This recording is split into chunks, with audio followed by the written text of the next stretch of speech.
Nagulat ang mga motorista sa bahagi ng EDSA dahil sa pahirapang pagdaan sana ng isang truck na may kargang helicopter.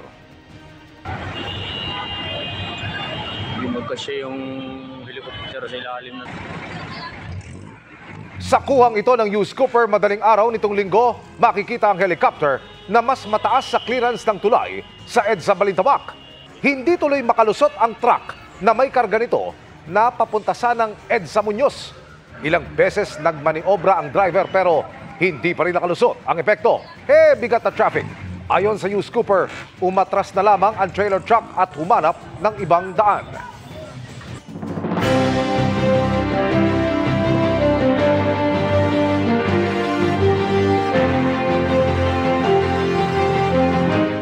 Pinuna ni Senadora Nancy Binay ang campaign posters ng kanyang bayaw at kalaban sa Makati mayoral race na si Congressman Luis Campos. Ang video ng pagsita niya ibinigay na ng COMELEC sa isa nitong komite. Nakatutok si Sandra Aguinaldo. Nakarating na sa Commission on Elections o COMELEC ang video na ibinahagi sa Facebook ni Senadora Nancy Binay, kandidato sa pagka-mayor ng Makati City. Dito inirereklamo niya ang mga campaign poster sa barangay hall sa barangay Pinagkaisahan. Ang mga poster ay kay Makati Representative Luis Campos, bayaw niya at kalaban sa pagka-alkalde. Bakit nandito to? Kahit na barangay hall to eh. Dito lang po bilang isa. Hindi rin ako magbagsak dito?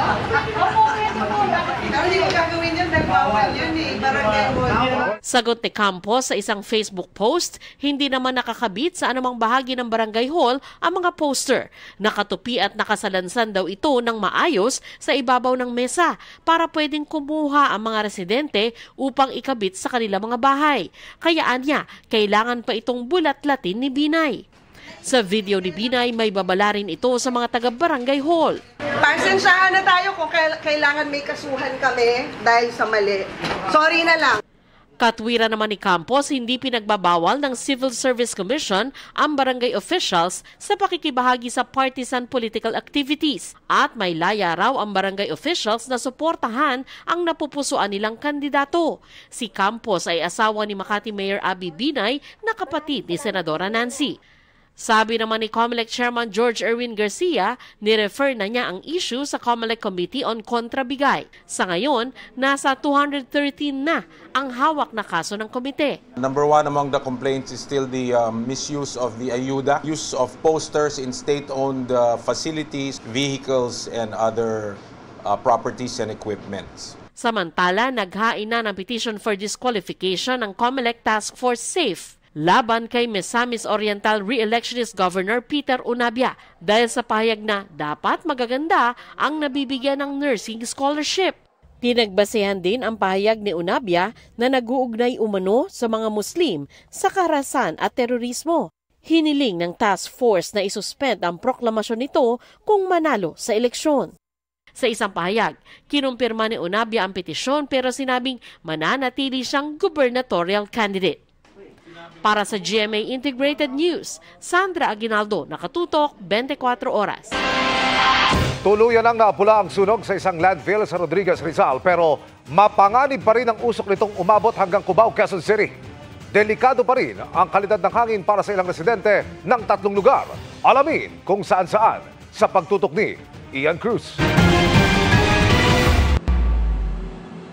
Ganito kalawak ang sunog sa Rizal Provincial Sanitary Landfill sa Rodriguez, Rizal na nagsimula Linggo ng hapon. Mahigit 24 oras ang lumipas bago idineklarang fire out ang naganap na sunog dito sa sanitary landfill sa Rodriguez, Rizal. Pero ngayon po, pasado alas 4 na ng hapon, makikita nating patuloy pa rin ang usok mula sa landfill. Kaya hindi tumigil ang pagtabo ng lupa ng mga dump truck ayon sa BFP Rodriguez. 90% na ng umuusok na bahagi ng landfill ang natabunan ng lupa. Sa gitna niyan, tuloy-tuloy rin ang pagpasok ng garbage truck. Kaya naman ang mga nangangalakal tulad ng mag-asawang Orlando at Dolores bumalik na rin sa trabaho. Sa ngayon wala na kami mas mula nung mulan kahapon kasi nawala na yung usok. Kaya nga bumakit na kami, naramdaman namin na wala ng usok. Kaya dito na kami natulog. Sana nga po hindi na maulit po. Matanggal na po yung usok na may amoy mabaho. Kailangan Karamihan din sa 43 pamilyang inilikas kahapon. Nagsibalikan na sa kani-kanilang bahay. Nasa 6 na pamilya o 25 individual naman ang nananatili sa evacuation center hanggang kaninang umaga. Sabi ng LGU, natugon na naman daw ang lahat ng kanilang pangailangan. Nakipag-usap na rin daw sila sa pribadong kumpanya na may hawak ng landfill. At tinukoy na sa itaas na bahagi ng landfill, nagsimula ang apoy. Ito po'y outside grass fire na naka-apekto dun sa ating sa mga basura or dun sa ating landfill. And because of it, dahil nga sa init na rin ng panahon, kaya naapektuhan yung lugar, nag-escalate itong apoy na ito.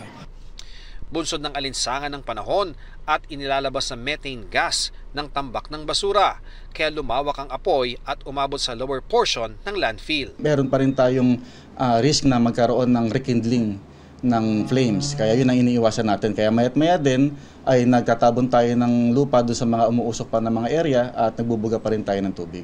Umabot hanggang Quezon City ang usok dulot ng sunog kahapon, kaya pinayuhan ng publiko na mag-mask dahil sa very unhealthy na air quality index sa ilang lugar.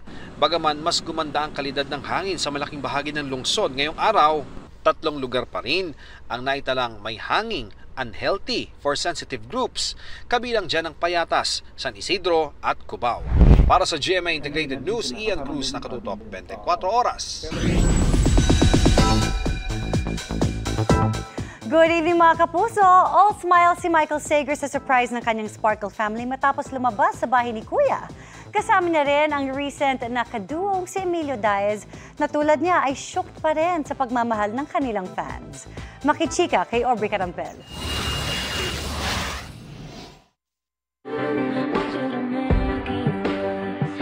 Sa kanilang pagbabalik sa outside world, double dose of kilig agad ang isinalubong ni Michael Sager at Emilio Daez sa pagkasa nilang dalawa sa Kim Sono trend sa TikTok. Good vibes din ang TikTok video na ito ng Team Melly. Ngayong araw, masaya at mainit naman ang pag-welcome ng Sparkle GMA Artist Center kay Michael. Nag-a-adjust pa raw si Michael sa outside world matapos manatili ng 48 days sa PBB house. I had lots of catching up to do, but of course the love that the people gave me was very overwhelming and I'm so thankful for it. Tapos ngayon I'm able to come back home sa Sparkle and I'm happy. Nandito ako sa aking tahanan talaga dito sa GMA. Si Emilio naman na nakababatang kapatid ng kapuso actor na si Michael Daez. Idinaan sa kanyang IG ang pasasalamat sa anyay magandang desisyon na kanyang ginawa para i-pursue ang kanyang pangarap. Malaki raw ang pasasalamat ni Emilio sa kanyang kuya at sister-in-law. Megan and Nick, grabe, never-ending yung support nila, win or lose. Kahit bago pa ako pumasok ng industriya, todo na po yung support nila. And I love them very much. At kahit na-evict, ang mahalaga ay nagpakatotoo raw sila at marami silang natutunan. Masarap din daw sa feeling ang naramdaman nilang pagmamahal ng kanilang fans. Grabe po yung surprise ko and nagulat po talaga ako sa pagmamahal ng tao sa akin. Siguro, the Lord has been guiding me na nung paglabas, we were embraced with so much love, Miss Aubrey. Nung paglabas namin, ang dami namin nakita. Doon talaga naiyak kasi sumisigaw sila. Yes. May malaking sign na Millie. And never in my wildest dreams na ma-imagine ko yung gabi na yun. And it was so heartwarming. Si Michael sumalang agad as hostmate sa unang hirit. May nakatakda na rin daw gawing project si Emilio. At hiling daw nilang makatrabaho ang isa't isa. I really hope that we get to work together. Yes. As a host, an acting, hosting gig with Michael or dancing, whatever, singing. Siyempre, ang Team Melly hindi po magpapahuli. Yes. Aubrey Carampel, updated sa showbiz happenings. Nag-inhibit o bumitaw na ang hukom na humakawak sa kaso ng mga sabungerong nawawala sa Manila Arena. Alinsunod dyan sa hiling ng prosekusyon dahil sa alegasyong pinapaboran ng korte ang mga akusado. Gayman, nilinaw ng korte na haka-haka lamang ang pinangkakawakan ng prosekusyon. Gayman, kahit wala anyang merito ang alegasyon ng prosekusyon ay pinagbigyan na sila ng hukom dahil malinaw na anyang wala ng tiwala sa korte ang prosekusyon. Samantala, pinayagan naman ng Laguna Regional Trial Court Branch 29 na makapagpiyansa ang 3 pulis na akusado sa kaso ng mga nawawalang sabungero sa Laguna. Binigyan ng 20 araw ang prosekusyon para makapagpresenta ng ebidensya at may 10 araw naman ang depensa para makapagkomento.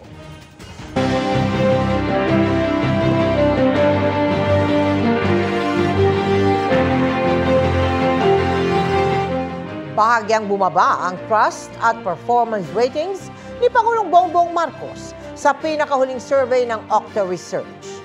Nakatutok si Ivan Mayrina.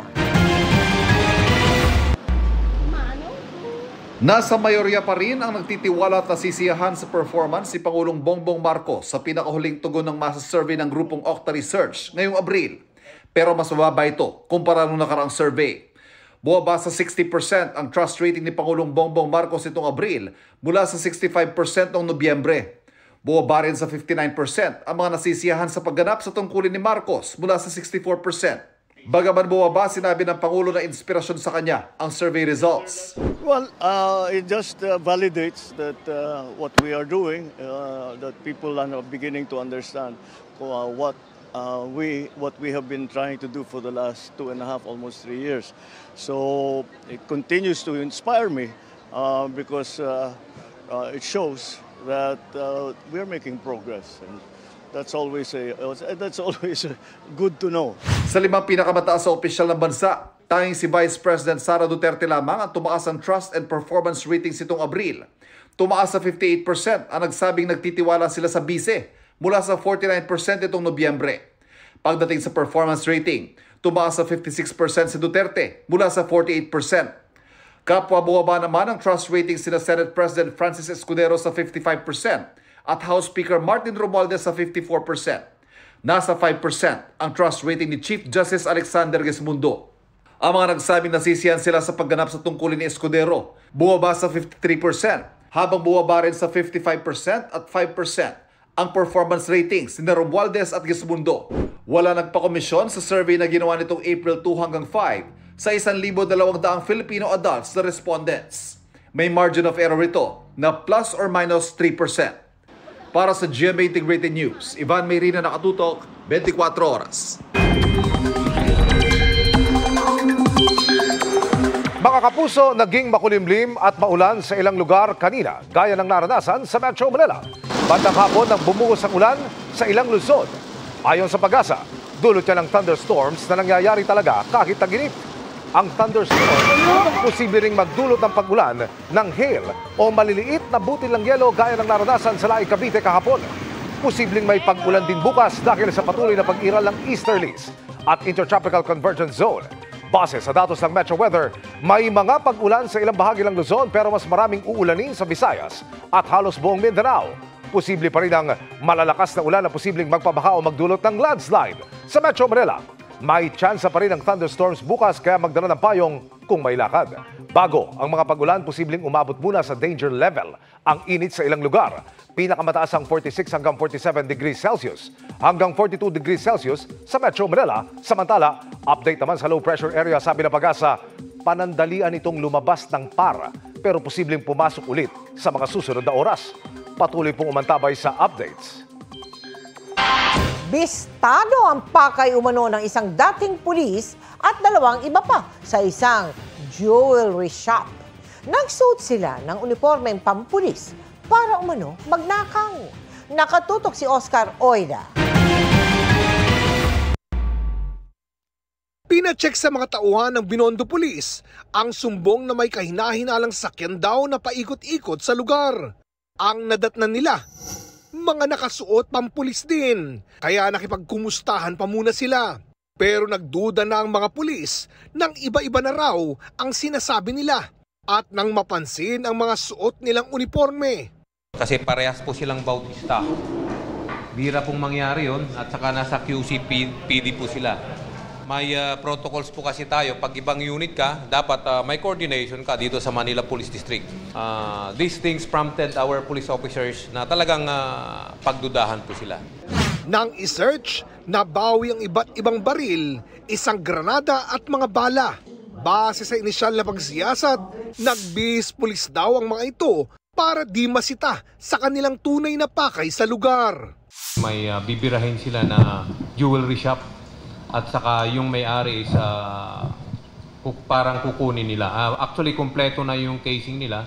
at nakuna na nila ng mga picture at lahat-lahat may mga drawing pa nila kung paano nila sasagawa yung posibleng gawin sana nila yung sa Binondo. Isa sa mga suspect, dating pulis na na-dismiss noong 2022. Ang grupo nito nasa likod rin umano ng iba't ibang krimen. Talagang may organisasyon po sila, may mga kasama po silang hindi natin nahuli. Kasi nga ang nasita po lang natin ay isang sasakyan, and it turned out during investigation, 2 sasakyan po pala yun. Yung isang dismissed na police dyan is meron ng warrant for murder case. Nangyari sa Bulacan. They are involved dun sa murder cases, dun sa kidnapping, gun for hire, robbery. Okay? Sa illegal drugs. Sinubukan namin kunan ng pahayag ang mga suspect, pero no comment, sir. Naharap ang mga suspect sa reklamong usurpation of authority, illegal use of uniform or insignia, paglabag sa Comprehensive Law on Firearms and Ammunition, at illegal possession of explosives in relation to Omnibus Election Code of the Philippines. Para sa GMA Integrated News, Oscar Oida, nakatutok, 24 oras.